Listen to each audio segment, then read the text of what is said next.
வணக்கம், welcome to Gowri சமையலறை. இன்னைக்கு டயபெட்டிக் பேஷண்ட்டுக்கு ஒரு டிப் பார்க்கலாம். சுகர் குறையிறதுக்கு ஒரு நைட்டே வெண்டைக்காய் பெருசாக இருந்தால் 2, சின்னதாக இருந்தால் 3, 4 எடுத்துக்கலாம். இது ஒருத்தர் குடிக்கிறதுக்கான அளவு. இந்த காம்பு மேலே கட் பண்ணிவிட்டு இந்த மாதிரி கீரல் போட்டுக்கோங்க. கத்தியில் வெண்டைக்காயில் சுற்றியும் போட்டுட்டு இதை ஒரு டம்ளர் தண்ணியில் ஊற வச்சுருங்க.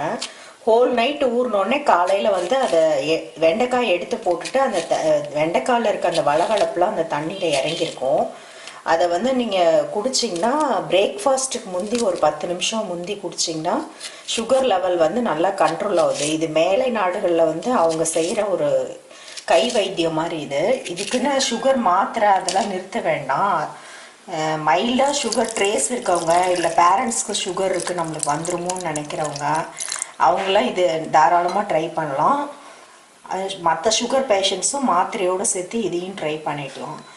இது இந்த மாதிரி நைட்டு தண்ணி மிதந்துக்கிட்டு தான் இருக்கும். ஒரு டம்ளர் தண்ணி ஊற்றுனீங்கன்னா போதும். மூடி வச்சுட்டு காலையில் பார்க்கலாம் இது எப்படி. இந்த வெண்டைக்காய் ஊற வச்சோம்ல, அது நைட்டு ஃபுல்லாக ஊறிடுச்சு.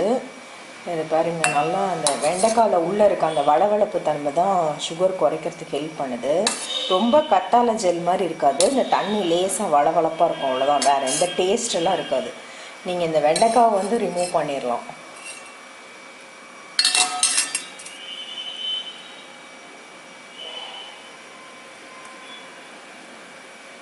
வெண்டைக்காவை ரிமூவ் பண்ணிவிட்டு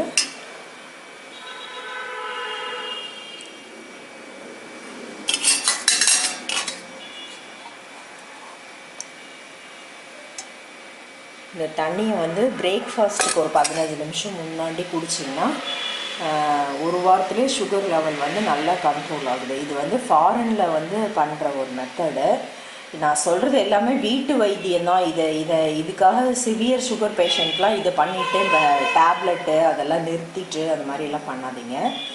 இது அடிஷ்னலாக ஆட் பண்ணுங்கள். இல்லை சுகர் வரப்போகுது அப்படின்னு நினைக்கிறவங்க, பேரண்ட்ஸ்க்கு இருக்குது, இல்லை சுகர் லைட்டாக ட்ரேஸ் இருக்குது, அந்த மாதிரி இருக்கவங்களாம் இதை தாராளமாக ட்ரை பண்ணலாம்.